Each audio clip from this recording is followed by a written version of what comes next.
하면 할수록 제가 더 많은 감동입니다. 사실 뭐 치열하게 제가 나름대로 이제 이렇게 여러 가지 고민해보고 하는데 참 감동이다 싶고요. 전독발 전무는 굉장히 중요한 무기고, 그렇지만 이 무기를 사용하는 것은 성령이시고요. 현장에 성령께서 역사하시고, 우리가 좀 더듬더듬 제대로 못해도 성령께서 역사하시고 함께해서 결심하는 일들이 참 많은 것 같습니다. 네, 말씀드리지만 사람들은 옳은 말을 듣는 게 아닙니다. 신뢰하는 사람의 말을 들어요. 그래서 이 복음을 전하기 위해서 우리는 신뢰를 쌓는 일이 무엇보다 중요하다, 그런 생각들을 하게 됐죠. 저 오늘 말씀 한번 볼까요? 너희가 알거니와 너희 조상이 물려준 헛된 육체에서 세상을 받은 것은 은이나 은같이 없어진 것을 것이 아니요 오직 흠없고 정없는 너희네 같은 그리스도의 보배로운 피로 된 것입니다. 예수 그리스도 첫 번째는 예수 그리스도의 정체에 관한 겁니다. 양성론이라고 말씀드렸죠. 예수는 참 하나님 참 인간이다. 지지난주에 설명드려서 이해가 되실 거로 이해됩니다. 두 번째는 사역에 관한 거예요. 대속적 죽음. 굉장히 간단한 거잖아요. 근데 사실 이게 논쟁이 되면 굉장히 복잡한 논쟁이 됩니다. 속죄론 혹은 보상설이라고 말하는데 도대체 누가 기준값을 치는 거냐, 이런 논쟁이 됐어요. 굉장히 복잡한 양상을 띠고 중세 내내 논쟁을 하고 오늘날까지 논쟁을 하는 그런 문제들입니다. 그래서 사실은 굉장히 많은 논쟁거리가 있는 것을 우리는 아주 단순하게 하고 있는데, 사실은 저는 단순한 게 좋습니다. 논쟁보다 우리가 믿는 바들을 고백하는 순간에 의미 있다, 그런 생각이 들죠.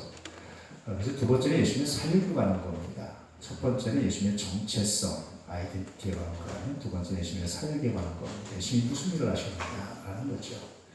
예수님의 사역은 두 가지로 나옵니다. 첫 번째는 본질이고 또 하나는 이미지가 있습니다. 예수님의 사역의 본질은 바로 여기 있습니다. 예수 그리스도 두 번째 연구했습니다. 두 번째 한번 해볼까요? 시작. 예수 그리스도는 우리를 위하여, 시작. 예수 그리스도는 우리를 위하여 천사를 사시고 우리의 죄값을 대신 지시고 우리에게 정령 영생을 선물로 주시기 위하여 십자가에서 죽으시고 부활하셨습니다. 예.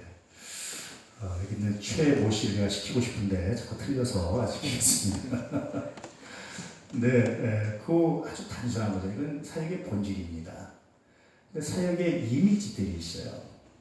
근데 가난하게 사셨다, 이런 것들, 세상의 명예와 권세를 추구하지 않으셨다, 이건 굉장히 중요한 예수님의 이미지인데, 사람들은 사역의 본질보다 뭘 가지고 말합니까?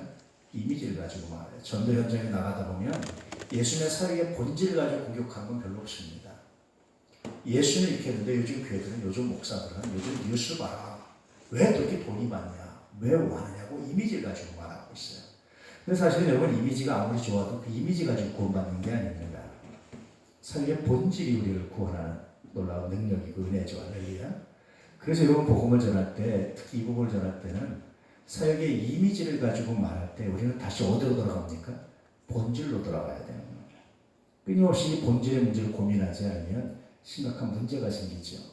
근데 현대에 들어설수록 자꾸만 이미지가 강조됩니다. 예전에는 성형미인을 인정을 하지 않았잖아요. 근데 요즘엔 성형미인도 미인이라고 인정해 줍니다. 그렇죠? 자꾸 이미지. 요즘 여자들 맨 얼굴 보이면서 굉장히 어려워하죠.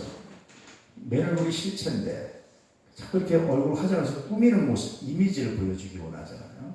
이제 이미지가 굉장히 강조되는 사회입니다. 근데 역사의 수레바퀴, 철학의 역사를 보면요, 이렇게 실체와 이미지 중에 실체가 강조됐다가 이미지가 강조됐다가 또 이미지가 강조됐다가 또 실체가 강조된 것이 이렇게 순환됩니다. 이렇게. 그래서 오늘날의 현상은 특별한 현상이 아니에요. 말세적 현상도 아닙니다. 그건 수천 년 동안 역사의 수레바퀴에서 있었던 당연한 일들이었습니다. 다시 이제 이미지가 강조된 현상에서 다시 어디로 돌아가겠습니까? 본질로 돌아가는. 요즘에 교회들도 본질로 돌아가죠. 이런 말 많이 하죠. 사역이라든지 교회 이미지 중심이었던 것에서 본질 이야기가 많이 나오는 것이 본질로 돌아가자는 이야기가 다시 나올 수밖에 없습니다. 전도파를 여는 어떤 의미에서, 그런 의미에서 오늘날의 이미지만 추구하는 두 번째 파트는 예수 그리스도, 이미지만 추구하는 시대와 조금 좀 다르시셔요. 그런데 그렇기 때문에 사람들이 목말라고 아파하는 본질에 대한 이야기를 하기 때문에 또 다른 의미를 가질 수 있습니다. 다시 말씀드리면 이렇게 본질을 말한다는 것은 상당히 거부감을 가질 수 있어요. 그런가 하면 또 어떤 사람들에게는 본질을 말할 때 더 큰 감동을 줄 수 있습니다. 아마 하나님이 준비시킨 영혼들은 본질에 대한 목마름을 갖고 있지 않을까. 복음 전하다 보면 준비시킨 영혼이 있는 것 같고 그렇지 않은 영혼이 있다는 생각들 참 많이 하죠. 여러분 끊임없이 찾아보시기 바랍니다. 본질에 목말라하는 영혼이 누군가. 그 본질에 목말라하는 영혼에게 복음을 전할 때, 특별히 예수 그리스도의 사역의 본질을 전할 때 그것은 굉장히 강력한 파워가 될 겁니다. 오늘 여러분 전도하시면서 과연 이 사람이 어디에 목말라 있는지 한번 생각해 보시고 체크해 보시길 바랍니다. 그리고 이 사람이 본질에 목말라 하고 있을 때 확신이 들면 과감하게 본질적인 질문을 던지시고 이야기를 하셔서 예수 믿고 구원받게 할 거룩한 사명을 감당할 수 있기를 축복합니다.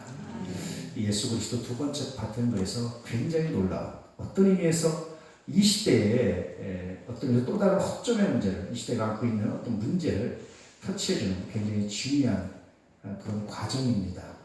아마 죄송하지만 이 전문을 만든 분들은 이 생각을 못할 수도 있어요. 왜냐하면 전도 현장에서 있었던 현장 중심의 이야기이기 때문에. 그런데 전체적으로 보면 이 전문을 만든 것조차도 하나님의 성령의 역사가 아닐까 그런 생각들이 들지요. 오늘 훈련을 통해서 하나님께 더 가까이 나갈 수 있는 복음의 본질 가까이 갈 수 있는 놀라운 역사가 있기를 진심으로 소망합니다.